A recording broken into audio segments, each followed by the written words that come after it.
She thought she was close to her dream, but she was only at the beginning. Bata pa ako noon. Kala ko kasi pag nag-sign agad ako sa Star Magic, kala ko may project na agad. But dreams don't arrive the moment you sign. They begin the moment you're willing to work. In the beginning, I was very ignorant that I thought I would get a break agad. And I realized very quickly that it's not that easy. While waiting for opportunities, she created her own.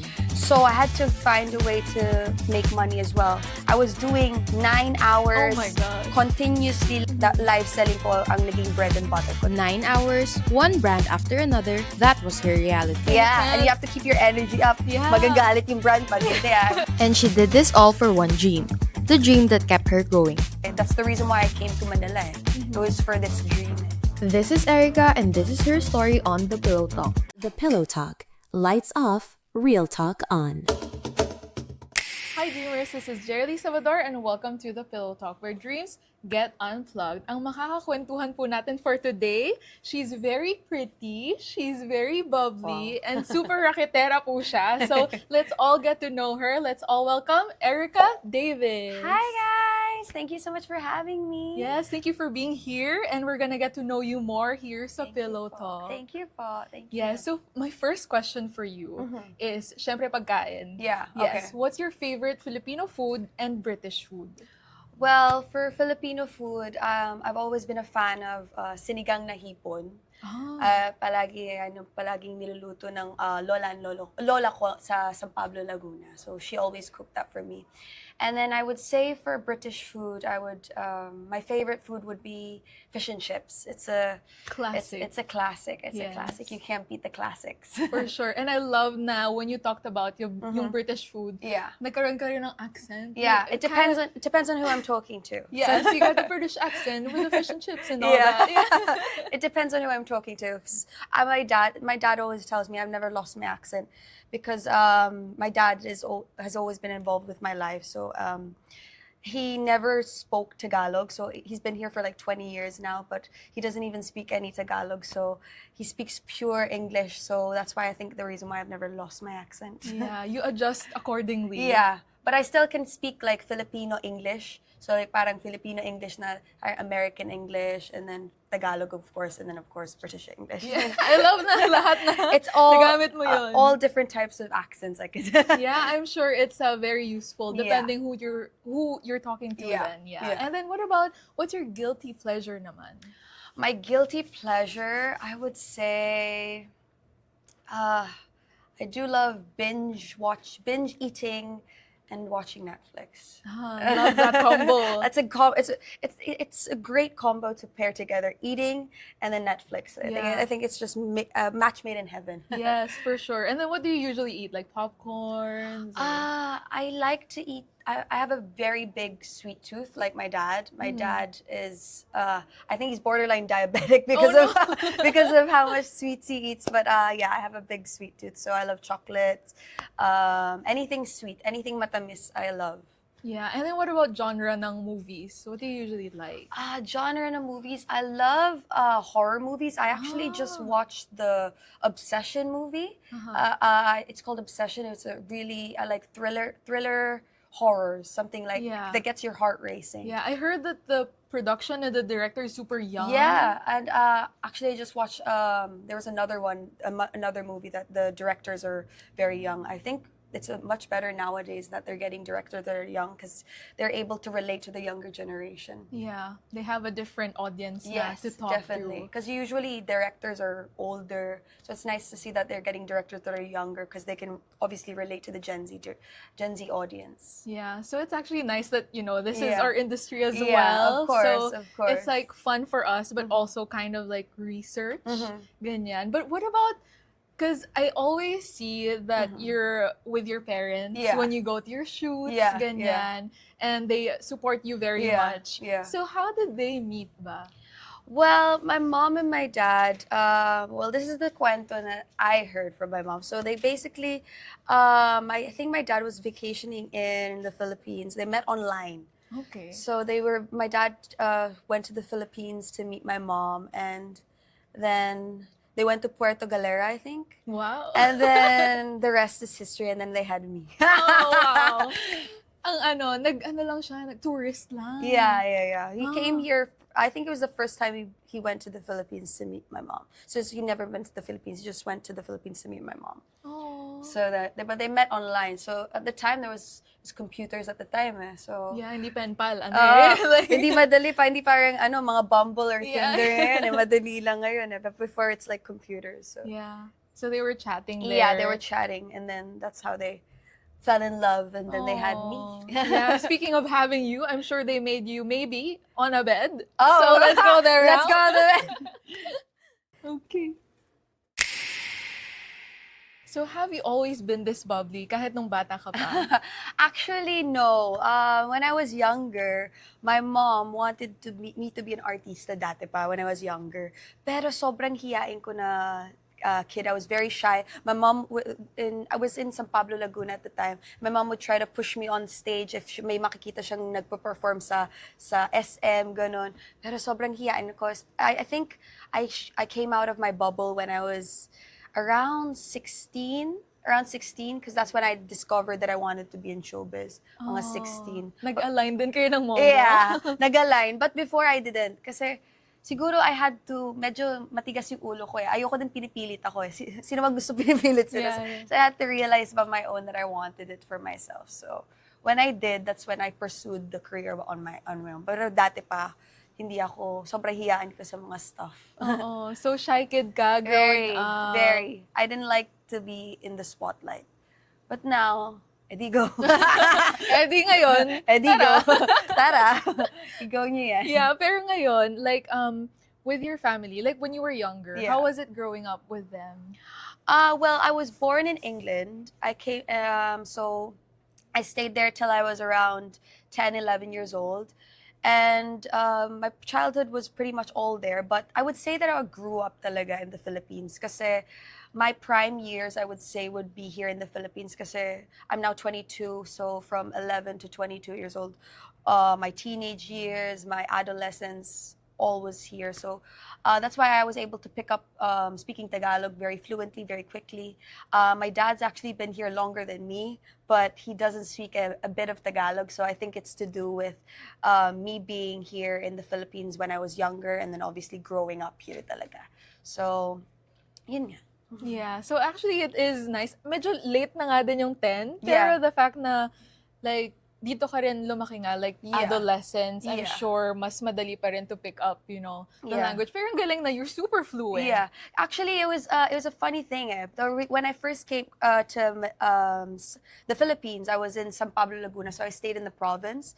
I didn't come to Manila till I was around 16, 17, till I wanted to pursue in showbiz. But before that, I was in the province. So the reason why I picked up Tagalog so easily is because when I went to school, I was kind of bullied for speaking English. So I would speak. So that's why I decided to pick up the language and pick up Tagalog so easily, because I was kind of very different. Obviously, I looked different. I didn't speak any Tagalog. So obviously, kids can. I was kind of bullied as a kid. So I think that's the reason why I picked up speaking Tagalog very easily. Okay. Yeah. So parang na-push ka din Napinush talaga. ko talaga. Sabi ko, naku, hindi pwede yan. Oo, kasi yun nga mabubuli, which is sad that Yeah. you had to experience Yeah. that. And how was it naman nung nasa England ka pa? Like, did you get bullied there too? Oh Or no, like- actually, because I spoke fluent English. So when I came to the Philippines, it was a big culture change for me, because I spoke no Tagalog, and I was speaking because I'm from the north of England, so it's Newcastle, so it's kind of slang. So no one could really understand my English. So that's why, as I got older, I started to pick up Tagalog very easily, and yun lang. I wanted to fit in. So that was also a reason why I wanted to force speaking the language. Yeah, so you studied it talaga. Yeah, and I also had a tutor when I was younger. Yeah. Okay. And then, so nung, how were you as a student? As a student, well, my schooling, most of my schooling was in San Pablo, Laguna, but I did stop when I decided I wanted to be in showbiz. So mga 17, I stopped for a while because that's when I started my career. I was discovered by Star Magic. And then after nun, yun, nagtuloy-tuloy na. And then only now, I was given the opportunity to go back to school again, to finish my school. And I did senior high, humanities and social sciences. And for college, I'm planning to do business and management. Oh, why business? Because I feel like business, I'm always gonna use. Like, I feel like that's something that I will genuinely use in my life. Being in showbiz, I realized since I'm already having an income in showbiz, I feel like the next step would be to make my own business. And hopefully, if I develop a name for myself by creating my own, if I have the knowledge about business, then it'll be easier for me to create my own business. When I have, obviously, my own, if I've made my name na and mas kilala ako. Yeah, I love that that's how you're thinking Yeah. now. Very Gen Z. Na, alam mo Yeah. na. Kailangan eh. Like, you know that, show business, hindi naman tayo Yeah. laging sure dito. Yeah, of course. Yeah, Hindi so- talaga sure kasi you have everything has a time limit. Yeah. So I was great. Was lucky enough to be given an opportunity to go to do school again. So sinasabay ko siya sa pag-artista ko at sa pag-aaral ko. So it's a great opportunity, and I'm very excited for this year kasi this year siya magsa-start. Yes, and good luck with Thank all you so that. much. So you mentioned that you were discovered by Star Yes. Magic. So how did that happen? They like emailed you, or how did they approach you? I started from a show called John and Ellen. It was with John Estrada and Ellen Adarna. And then dyan nagsimula, nakita ko si Direk Lauren mismo ang nag-discover sa akin. And then after that, sign agad kami ng contract. And then I was with them for a good 4 years. And then until I transferred to a different path, which was Yeah. afternoon bubble. Yes. Pero Yeah. how was it, yung experience mo with the first station naman? Oh, the first station. Well, actually, when I first signed with Star Magic, you think kasi when you get into showbiz, you think that if you sign with the agency, you're gonna get sisikat ka agad. And I realized very quickly na hindi ganun sa showbiz. Like I waited so long before I got a break. Like I did so many workshops with Star Magic. I worked like the workshops. So I was living in Alabang at the time, and I was going back and forth to Quezon City just for workshops for dancing, acting. So Star Magic had that. So we were doing that for a good 2 years Wow. of my signing. And then dyan, kasi kala ko kasi bata pa ako noon. Kala ko kasi pag nag-sign agad ako sa Star Magic, kala ko may project na agad. Pero hindi naman ganun kasimple. And then after noon, after the workshops, the 2-year workshops, I was given the opportunity with Zoomers. That was my first ever project with ABS-CBN. But I had other like sideline stuff. Like I had like commercials. I did commercials. I did a commercial with Jollibee with Pia Wurtzbach. I also did, that was when I was blonde pa. It was actually my very first project was my Jollibee commercial. And then after that, I ventured to Star Magic, and then they got me a movie deal, which is called X Factor. Pero yung pinaka kilala ako sa Star Magic, I would say Zoomers. Yeah, because it's a series. It's a no? series. It's a Yeah. series. So you can watch it on YouTube. If you want to watch it, guys, on YouTube, pwede yung panoorin. Yes. So ang role ko doon si Mika. So parang older sister, and then parang love triangle ang nangyari, something like that. Yeah, and what about nung nag-transition ka na? How did that happen? Nung na-transition ako sa to another Yeah. agency, well, yun, I was actually, it's a funny story kasi my manager at the time told me that there was an audition. I saw that there was an audition for Bubble Gang. So, yun, I wasn't, ang ginawa ko lang, pumila, kasi it was Bubble Gang ng Bayan. So, pumila pa ako. I think yung pila mas matagal kaysa sa mismong audition eh. Yung, the waiting for the audition was like, I think around 3 hours. 3 to 4 hours. So, I was waiting in the pila till I got my turn. And then, yun, after nun, it was a very simple audition, just, hi, what's your name? And then, After nun, I got a call back 2 months later.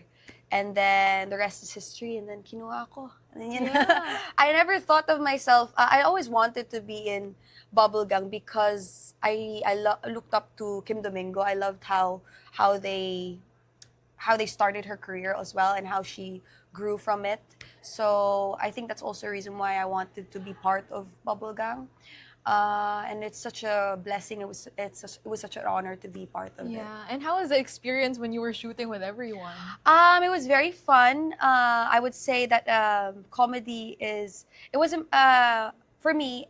It's not my forte, talaga comedy. But when I started with before I came to Metro Manila, I started actually with comedy when I think about it, kasi I started with social media.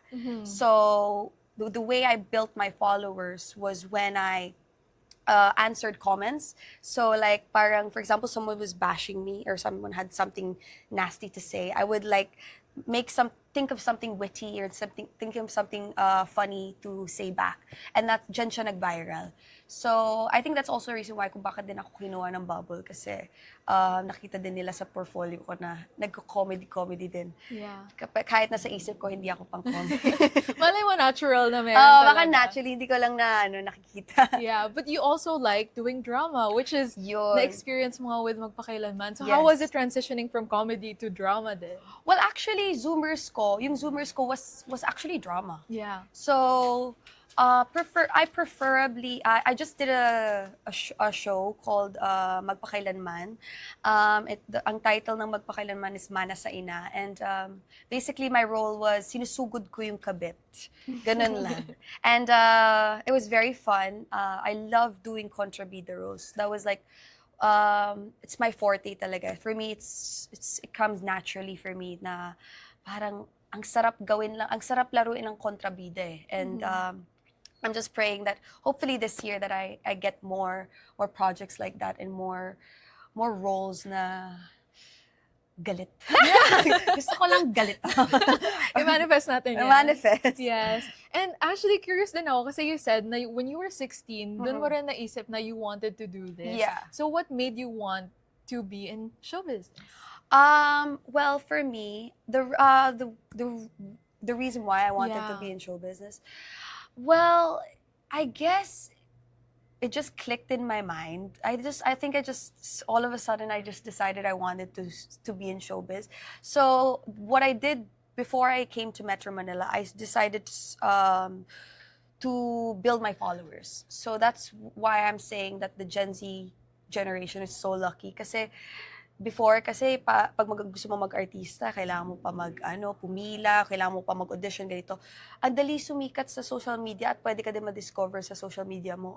And that's also another reason why kung bakit ako na-discover ng Star Magic because of my social media. And obviously, I developed already a fan base sa social media ko. So yun, it was just like an automatic, like, I just thought to myself na, yeah, I remember na. Kasi nag-start ako sa pageants sa San Pablo, Laguna. And then I had like, I started making more friends sa pageants. And then after that, parang they convinced me na mag-try ako mag-artista. Okay. Kasi puro mga bading ang mga friends ko nun eh. Tapos parang sabi nila, sige na, push mo yung pag-artista mo. Sabi ko, sige na, try ko na. Tapos yun, nagawa ko din. And yun, it was a, hindi siya, I'm still on my journey. To be honest, my journey is not done yet. I'm still venturing my way to get to where I want to be. But I'm happy that I've grown so much, and I'm so happy with the achievements that I've made now. So. Yeah. And you really work hard for it. Yes. Yun nga, like, kitang-kita, you, with your TikToks talaga, Yeah. like, we could see your effort mo. You Yeah. do everything by Yeah. yourself, diba? Yeah. And then you do live selling pa, Yeah. ganyan. So how was that whole experience for you? Well, actually, the funny thing is, my live selling was the first thing that because as I said, when I started with Star Magic, I didn't have any work at the time. So I had to find a way to make money as well. Even though I have my parents, but I want to make also my own money. So that's when I was given the opportunity with live selling. So because of my TikTok following, there was I worked with an agency, a live selling agency, and then that's when I started doing lives with brands. And kala daw nila madali lang ang live. Ang hirap na when I started with live selling, I was doing 9 hours Oh my gosh. continuously lives, one brand, after a 3 hour live, another brand, and it's like a full-time job. And I was doing that consistently for a good 1 to 2 years consistently until yung brand nagde-direct na sila sa akin kasi kilala nila ako. But at the time, hindi pa ako kilala, so I was working with an agency. So you yeah. really worked your way Yeah. through all of it. But that was just more for financial. But like for showbiz wise, that syempre we have to find a way to make money. So that live selling ko ang naging bread and butter ko talaga. Yeah, and it's hard kasi nga you have to keep talking. Yeah, and you have to keep your energy up. Yeah. Magagalit yung brand pag hindi. I've had so many times like that. Pag nakikita nila, tamlay ka. Naku, kailangan mo energy na agad.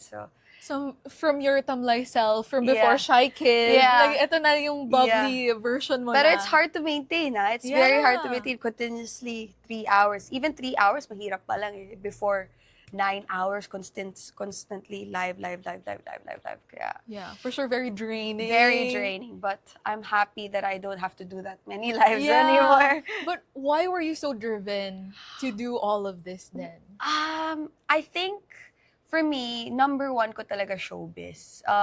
The drive with me with showbiz. When to be honest, in the beginning, I was very ignorant that I thought that I would get a break agad. And I realized very quickly that it's not that easy. You don't just because I signed with Star Magic, I'm gonna get a break. Just because I signed with this company, just because nagkaroon ka ng ganito, you have to maintain you have to really show up talaga. You have to give them what they're looking for. So, yun, I had to, ang dami kong mga nangyari sa buhay na parang naging character development ko. And then, I learned a lot as I got older. And I feel like that's why I've been giving more opportunities now, because I feel like I've matured a lot more and I've changed a lot more, especially from my 17-year-old self to my now 22-year-old self. So I feel like I'm a different person and I've grown so much more for the better. Yeah, so you were doing all of this because you had a bigger goal for yourself Yes, as well. definitely. And I still am looking for that goal. I don't think anyone is truly content with where they are. I think everyone should want to want something better for themselves, and I think that can sometimes be a problem for me, but I feel like it also makes me the reason why I'm so ambitious with my dreams, with showbiz, with wanting to be this artista na on this level. I feel like because I have this drive inside of me I won't give up, and I'll continuously fight for what I want in my life. Yes, and good luck with that. Thank and you. hearing from your stories and kung gaano ka nga ka-ambitious, Yeah. I'm sure you'll get there. Sana we'll get there. Sana this year na, pagod na ako eh. Oh my gosh, Pagod na ako yes. lumaban eh. Kaya natin yan. So, Oo. ano pa bang goals mo for your career first? Well, career-wise, I'm praying that I get a teleserye. I'm praying talaga. Yun yung pinaka teleserye and movie. Gusto mo sabay nyo na. Yeah. sabay, Kayang-kaya. sabay nyo na. And I'm praying that more projects. For me, I love to be busy. I really just love every day I'm doing something. And I'm praying that's more on showbiz. So if it's pwede this year, I'm gonna be super grateful for that. And yun lang, that will be my number one focus. I'll drop everything for that. Kasi that's the reason why I came to Manila eh. It was for this dream eh. For this dream to be in showbiz. For this dream to be someone actually, I grew up watching pinaka-idol ko sina Ann Curtis. Yes. Yung parang pinaka-pangarap ko maging. So I'm praying to Yeah, like super successful but still super nice and humble, diba? Yeah, of course. So that would be a great role model to have. Yeah, and for I love the sure. roles that she had in her movies. So I'm praying that I have something like that. Yeah. The Gifted. Oh, I love The Gifted. Yes. The Gifted, the movie niya. with Christine Reyes and Derek Ramsey. Ang ganda ng something like that. Yeah, manifest talaga. Manifest. What about personal goals naman? Personal goals, well, as I said, I'm going back to school. So I want to finish that. My parents are supportive for me going back to school, but they said it's more of a personal thing for me na ako talaga yung may gusto talaga bumalik sa school kasi since I'm already making an income, they're very liberal, so they don't especially nowadays with AI. They said you can go to school but you can also choose not to, so but like for me the reason why I want to do it is just more of I want to finish it, like gusto ko lang sabihin na natapos ko na. Yeah, and have a diploma. Yeah, and have a diploma, gusto ko lang Yeah. tapusin. And I've been doing a lot of sports nowadays. I'm trying to be more healthy kasi so I've been doing a lot of Pilates. I've been Me too. Oh my Yes, I god, love Pilates. yeah, I've been doing Pilates. I've been doing yoga. Yeah. I've been doing a lot of sports. I'm trying to learn to dance as well because I feel like that's something that I will use in Show business and din, showbiz, yes. obviously sa mga ASAP, Yes. gano'n, di ba? Kailangan, or sa mga, sa mga mall shows, gano'n. But my main talent talaga would be singing. Yeah. Singing is my main thing that I use sa mga mall shows. Oo. Pero pag dancing, kaya ko lang yung mga sexy. Mga pang bar na dance. Yeah, so gusto mo talagang mas yung mga Gusto ko pang yung- G-Force. Oh, ganun. mga G-Force. Gusto ko yung may choreography pa ito Yeah. paano. So, yun. That's my personal goals, more on school and fitness. Okay. Yeah, that sounds like a great plan. Yeah. Yeah. And so, ano naman ang ma-advise mo to those who keep achieving, who want to achieve so much more in their life and who are working hard to achieve that goal as well? What would be my advice to them? To them, yeah. Like, if, for example, they want to be in showbiz. Yeah, ganon. yeah. Well, I think, guys, with anything that you do in your life, no matter what craft or what career path you choose, you need to always have that drive and that parang kailangan gustong-gusto mo talaga yung pinili mong trabaho. Like, for example, for me, pag gusto ko talaga yung showbiz, I need to understand that it's not gonna be overnight. Fame is not overnight. And success is not overnight. So you need to continuously be working on your craft. You need to continuously improve. And you need to continuously grow as a person, mentally and physically. So that would be my advice for you guys. Yes, thank you so much, Thank you Erika. so much. Thank you po. Have a good night.